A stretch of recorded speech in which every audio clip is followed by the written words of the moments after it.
नमस्कार, आपका अखबार के YouTube चैनल पर आपका स्वागत है। मैं हूं प्रदीप सिंह। राहुल गांधी लोकसभा का चुनाव कहां से लड़ेंगे? अब आप कहेंगे कि इसमें कौन सी खबर है, कौन सी बात है, कहीं से भी लड़ें क्या फ़र्क पड़ता है। वायनाड से लड़ें, अमेठी से लड़ें, रायबरेली से लड़ें, किसी और सीट से लड़ें, उससे भारतीय राजनीति पर कोई असर पड़ता है क्या? राहुल गांधी के किसी एक सीट से लड़ने का सवाल नहीं, इसलिए ये मुद्दा बहुत गंभीर है। ये भारतीय राजनीति में हो रहे एक बड़े बदलाव का संकेत होगा कि राहुल गांधी चुनाव कहां से लड़ते हैं लोकसभा का। अब आप कहेंगे कि इसमें भारतीय राजनीति को पूरी जो है उसको लपेटने की क्या ज़रूरत है, लेकिन बात को समझिए। मैं आप कोशिश करता हूं कि मैं जो कहना चाहता हूं वो समझा पाऊँ आपको। राहुल गांधी पिछला चुनाव अमेठी से भी लड़े थे और वायनाड से भी लड़े थे। अमेठी से चुनाव हार गए। चुनाव हारने की आशंका अमेठी से पहले ही हो गई थी, इसीलिए उनके जो मैनेजर्स हैं उन्होंने दूसरी सेफ सीट तलाश की वायनाड में, केरल की वो वायनाड की सीट इसलिए तलाश की गई, मतलब इसलिए उसको पसंद किया गया कि वो मुस्लिम बहुल इलाका है और वहाँ पर इंडियन यूनियन मुस्लिम लीग का दबदबा है। और इंडियन यूनियन मुस्लिम लीग जो है वो यूडीएफ का हिस्सा है, यानी यूनाइटेड डेमोक्रेटिक फ्रंट जो केरल का है, जिसका नेतृत्व कांग्रेस पार्टी करती है। तो ये तो एक पक्ष हो गया। लेकिन इस बार अगर राहुल गांधी अमेठी से नहीं लड़ते हैं, जिसकी संभावना दिन पर दिन बढ़ती जा रही है, हालांकि अभी जो नए प्रदेश अध्यक्ष नियुक्त हुए हैं उत्तर प्रदेश कांग्रेस कमेटी के, उनका ये कहना है कि राहुल गांधी अमेठी से ज़रूर लड़ेंगे। लेकिन 2 ही घंटे बाद वो पलट गए। उन्होंने कहा कि मैंने ये नहीं कहा, मैं ये कह रहा हूँ कि कार्यकर्ता ऐसा चाहते हैं। अब उत्तर प्रदेश में कांग्रेस का कार्यकर्ता कहाँ खोजे मिलता है, ये तो पता करना भी बड़ा मुश्किल होगा। लेकिन खैर ये उनकी पार्टी का मामला है। उनको कहा गया होगा कि भाई आप गांधी परिवार का टिकट आप नहीं तय करेंगे।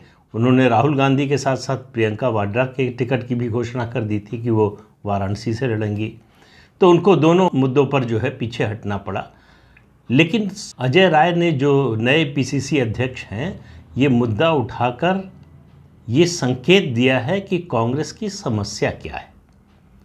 कांग्रेस की सबसे बड़ी समस्या है कि ये नेहरू गांधी परिवार जो है उसकी पूरी राजनीति 4 पीढ़ियों की राजनीति, और अगर आप इसमें मोतीलाल नेहरू को भी जोड़ लें, हालांकि वो चुनाव नहीं लड़े कभी, तो लेकिन कांग्रेस के अध्यक्ष तो रहे ही हैं, राष्ट्रीय अध्यक्ष रहे कांग्रेस के। उसके बाद ही उन्होंने गद्दी अपने बेटे को सौंपी, वहाँ से शुरू हुई ये वंशवाद की राजनीति।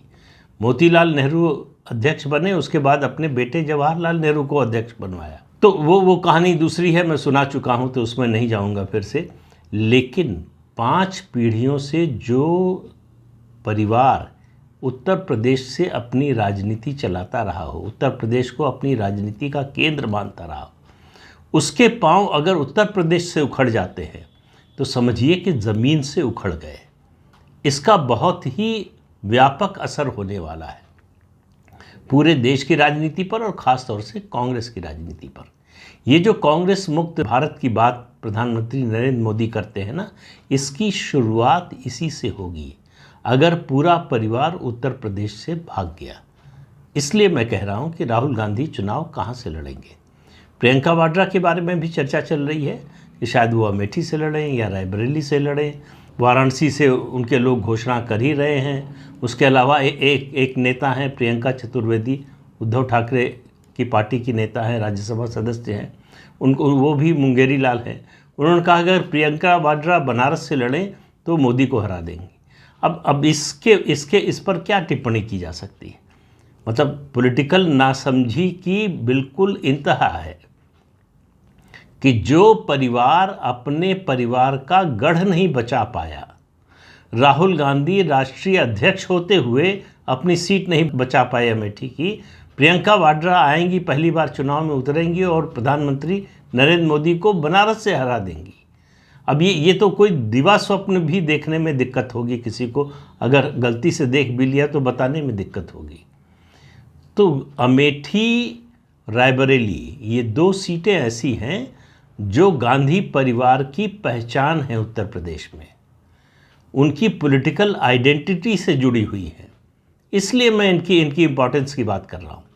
और आप हालत देखिए इस परिवार की क्या हो गई है, राजनीतिक हालत की बात कर रहा हूँ कि अमेठी और रायबरेली काफ़ी समय से ऐसा हो गया है कि ये किसी के सहारे ही जीत पाते हैं, यानी सपा बसपा का दोनों का सहारा हो या सपा बसपा में से किसी एक का सहारा हो। ये स्थिति थी 2019 से पहले की।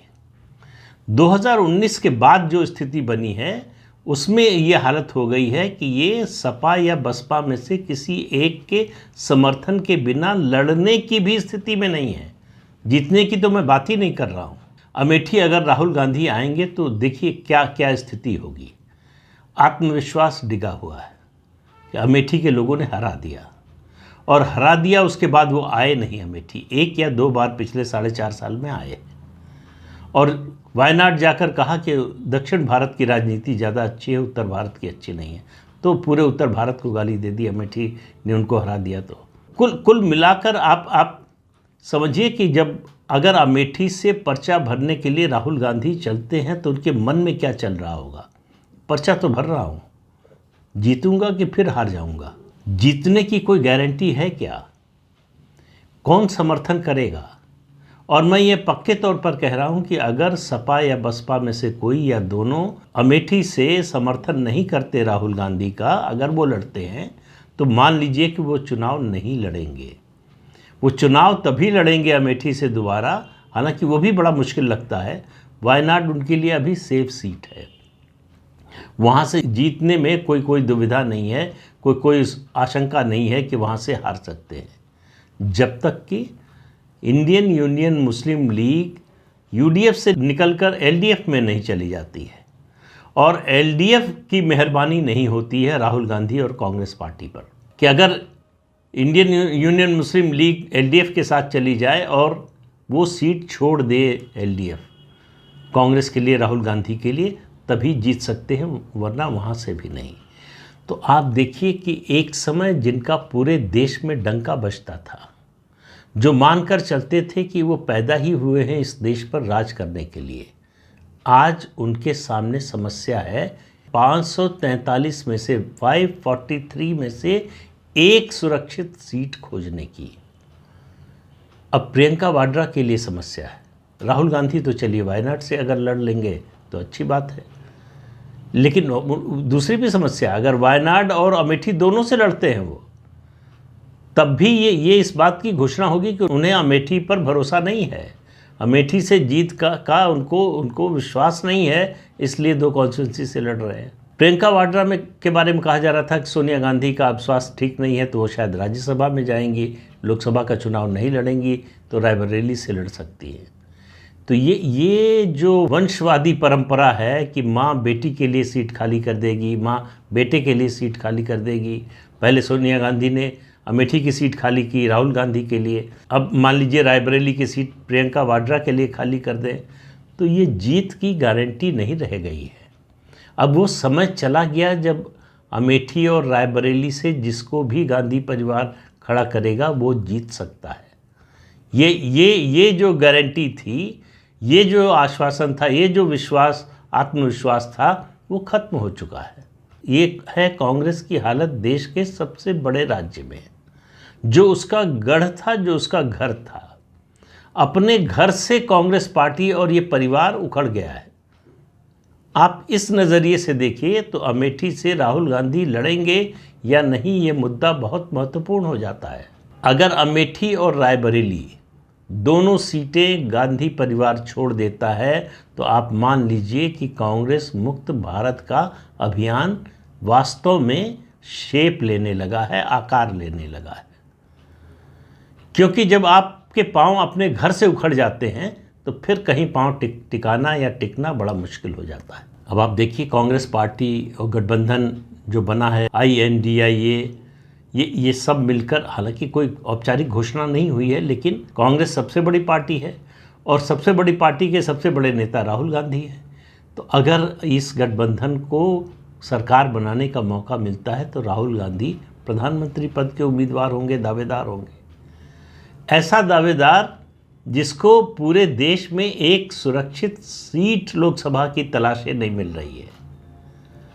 इससे आप अंदाज़ा लगाइए कि उस गठबंधन की राजनीतिक हैसियत क्या है, उस गठबंधन की राजनीतिक ताकत क्या है और उस गठबंधन को जन समर्थन कितना मिला हुआ है। कि उस गठबंधन में जो सबसे बड़ा नेता है, सबसे बड़ी पार्टी का सबसे बड़ा नेता, उसके लिए अपने लिए सीट तलाशना मुश्किल है, उसको अपने घर से भागना पड़ा है। घर लौट कर आएगा कि नहीं, इसकी घोषणा अभी तक नहीं हुई है। ये आत्मविश्वास या ये साहस परिवार ने या पार्टी ने अभी तक नहीं दिखाया है कि वो ये कह सके कि जो भी नतीजा हो राहुल गांधी अमेठी से चुनाव ज़रूर लड़ेंगे। ये होती है प्रोएक्टिव राजनीति कि अपने विरोधी को आप डिफेंसिव कर दीजिए, लेकिन वो हिम्मत नहीं हो रही है क्योंकि वो आत्मविश्वास खत्म हो चुका है। अमेठी से हम हार सकते हैं, ये विश्वास करना ही परिवार के लिए बड़ा कठिन था। अब भी उनको यकीन नहीं हो रहा होगा। उनके नेता तो गाली दे ही रहे हैं मतदाताओं को, बीजेपी को वोट देने वालों को राक्षस की प्रवृत्ति का बता रहे हैं, तो अमेठी के लोग भी उसी प्रवृत्ति के होंगे। तो कुल मिलाकर अमेठी तय करेगी कांग्रेस के भविष्य की राजनीति और नेहरू गांधी परिवार का राजनीतिक भविष्य। ये दोनों चीज़ें जो हैं अमेठी और रायबरेली की सीट तय करेगी और इन दोनों सीटों पर ये परिवार लड़ेगा कि नहीं ये तय करेंगे सपा और बसपा, यानी अखिलेश यादव और मायावती। इनके बिना जो है वो मैदान में उतरने की भी हैसियत नहीं रह गई है परिवार की।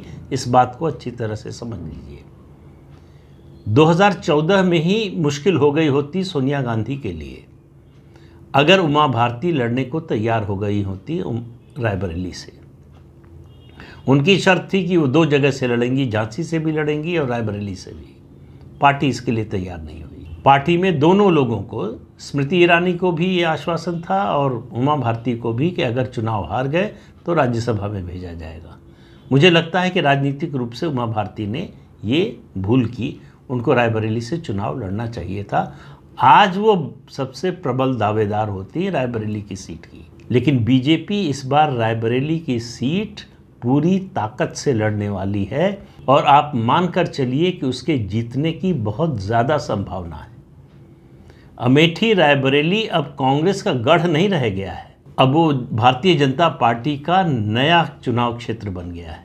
तो फूलपुर इलाहाबाद पहले चला गया था, अब जो है अमेठी और रायबरेली खतरे में है। तो अमेठी और रायबरेली को 2 लोकसभा सीट के रूप में मत देखिए, उसको एक बड़े राजनीतिक प्रतीक के रूप में देखिए।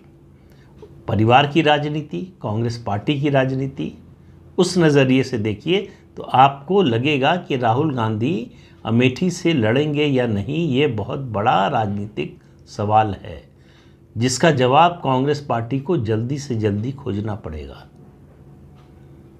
तो इस अंक में इतना ही। अगले अंक में फिर मिलेंगे किसी नए मुद्दे के साथ। तब तक के लिए अनुमति दीजिए।